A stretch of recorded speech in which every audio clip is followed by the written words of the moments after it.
So Caroline and I will be talking about another project to do with OCLC, and it's the innovation and quality assurance in short course production. And it's a large project team actually led by Miriam Hogg, and then the members are 5 of us, Linda, Caroline, myself, Karina, and Rosina. And so today, Caroline and I will be presenting, mainly Caroline actually. She did a lot of research on this project. So I already introduced myself. Caroline, do you want to introduce yourself, please? Yes, so I'm Caroline Rowan-Olive, and I'm an associate lecturer. And in terms of this project, I authored most of the German courses, and I was one of the researchers on this project. And most recently, I'm the academic subject lead for the new Ukrainian course. Okay. Next slide. Caroline, do you want to switch your camera on? Yes. Okay. So I think many of us in this room already know about the center, officially launching October 2020, and it was in line with university's strategy in terms of income diversification to appeal to a wider sort of learners, to provide flexible learning to regain our lost sort of leisure learners. So that on that, so we launched this, and it's mainly for all the short courses in languages and cultures and communication, and it's online only. Next slide, please. So in 2020, when the project was being conducted, these were the short courses on offer, beginners level of Chinese, Spanish, German, French, Italian, and also one Chinese business culture essentials course. So each course, at the time we called it 16 weeks, but now we change it to units because now students can join the course at any time. So the weeks gives them the impression they have to do week by week. And yeah, 4 hours, 3 to 4 hours independent study with learning advisor support and discussion forums. So just now we mentioned to keep the price down, so there's no tutorials. Next slide. And since then, we have launched other courses in communication like AR matters, introduction to intercultural competence, and then we have got elementary courses as well. And you can see that coming soon, there are some new courses in the pipeline, such as languages of crisis, Arabic, and the Ukrainian language, etc. Next slide, please. So what did our project explore? And basically, we were exploring the processes of course production, its implementation, and most importantly, the impact of those new processes upon various stakeholders. Whether those sort of, it's quite strategic if we understand all of that in terms of both to OCLC and the school and university as well. So the primary data came from in-depth semi-structured interviews, and also there were existing evaluation data of the course and also the course production documents, and then there were short surveys after those courses, and those data were available. So now I'm going to hand over to Caroline to talk about the details of the data and the analysis. Yeah. Yes, thank you. So we were looking at very much the production process for the short courses and the impact on stakeholders. So earlier today there was people were talking about well-being, and I think this was very much a concern of our project, and that's why I think the qualitative interviews are the most important. You know, they're quite revealing. So what was new? Well, the first thing that was new was the speed of production.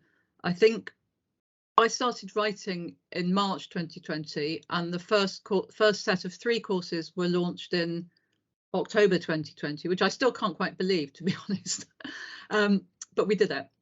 So the plan was to have a single draft based on repurposing materials from existing modules. It wasn't possible to do it in a single draft, but it was still a very speedy writing process. Not only the authoring and writing of the materials, but the whole production process was very streamlined. So the author worked directly with the academic subject lead. There were no media editors at all. The author marked their copy up in an agreed format, and the curriculum managers and curriculum assistants prepared that copy for LDS, and the DPAs, who are digital production assistants, so they're by no means the most senior people in LDS, did the actual website building. And I think this gave staff opportunities for upskilling, opportunities for ownership of their work, but it did also require a lot of training. So I've got a list of words which I wish I could bring to life, really, but there's no time. So it was achieved by flexibility, teamwork, often across departments, a very supportive atmosphere, mindset, upskilling, opportunities to upskill, but we have to remember that those can also be a little bit scary. Very important was the responsiveness. So if a gap or an issue was identified, it was dealt with very quickly, often before we finished the report, interestingly. And there was also a certain amount of risk taking, which I think is tremendously important, actually. So to sum up the impact, it was challenging, it was stressful, and this has been addressed very seriously, but it was also very satisfying. So this is, I think, probably the most interesting aspect for academics, was the idea of producing a single draft based on existing modules, which were known to be pedagogically sound, and they'd already gone through a rigorous quality assurance process. So that was the plan. And the existing module materials did provide a very strong backbone in terms of quality and materials used. But it couldn't be done in a single draft. There was a fair amount of back and forth between authors and academic subject lead, but I think that was okay. So there were two challenges. The first one I'm going to discuss now, and the second one I'm going to discuss in a future slide. So the first challenge was adapting material for the written page to online formats without an editor. And there were solutions to this, and they were well addressed, I think. A markup sheet was devised for authors, which worked well once they'd been trained to use it. It did require time to get used to it, but I think it was quite a clever sheet, really. We'll look at it in a minute. And the other thing that I think saved the day was that the authors mostly had worked on online courses before, so as indeed everybody who has experience of online pedagogy. So that first challenge was fine, was resolved, I think, quite well. And as I say, although it wasn't a single draft, it was still a very quick process of writing the materials. The second issue was updating, because the modules are now quite old, and that had many implications. If you're producing a bang up to date online course, it needs to be bang up to date. And very importantly, what had changed a lot was social, cultural, and EDI, the EDI context. So that I'll come back to in a minute. But first of all, I just wanted to show you some examples from the Chinese course about what the authors work with. And there was this, what I found actually incredibly satisfying process of highlighting in different colours. So yellow, that means curriculum manager and other people working on it, you need to do something here. You need to insert something or add something or similar. In this case, it was an audio. Turquoise was the transcript. And then any new activities, like you can see, any actual activities like quiz correction, matching, they were all in green. So it was actually quite satisfying to work with in a way, and it did seem to do the job very effectively. Oh, I've gone back too far. 3 minutes left. Okay, right, I've got to the most important bit really. The post-colonial approach to culture, I think, has drastically changed how we view the curriculum, and Black Lives Matter was going on while we were writing. So another big issue was the legalization of same-sex marriage in most European countries. And an ongoing issue was providing inclusive images on a budget. The issue that I think needs further discussion beyond really the short courses is how you address EDI issues by updating. Certainly some of the authors felt that they couldn't do this because anything they wrote that was new was not quality assured in the same way as the existing module materials. Others felt we'll just go ahead and do it. And I think this is an issue in all our modules actually. So accessibility was okay, as we're running out of time. And the bigger picture, I do just feel very strongly this thing from a learner, which again, it applies to all our work.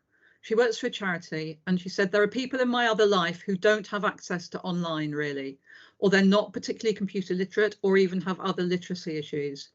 I mean, obviously people would be excluded in that, I guess, in that sense. And I think this is really, you know, I hold that in my head, and we need, it's, you know, it's an issue that's always there. So issues for LAL and the Open University. I think the experience has a lot to offer in terms of speed, flexibility, working across departments, I think is very important. How we guarantee quality assurance is an ongoing issue because not all short courses are based on existing courses. They have slightly different quality assurance procedures. And another issue that I think is there, and may even be a bit of an elephant in the room, is the relationship between short courses and core modules. So I would suggest that sometimes learners move on to become students. And in other cases, like the AI course, it's a bit of a sandpit, which then feeds into core modules. And then to sum up, really, we produced a snapshot. As I've said, often things had changed by the time we wrote the report because it was rapidly evolving. The main issue was the production schedule. If anything impacted on the well-being of stakeholders, it was that. And that's yeah, after the initial launch, that changed quite drastically. And I think the strengths identified have become embedded. And finally, to note that more courses are now written from scratch and that they have quite a strong EDI motivation. So Arabic, Ukrainian, languages of crisis, and the second, the AI Production Artificial Intelligence course, which is being co-created with learners and has a focus on accessibility.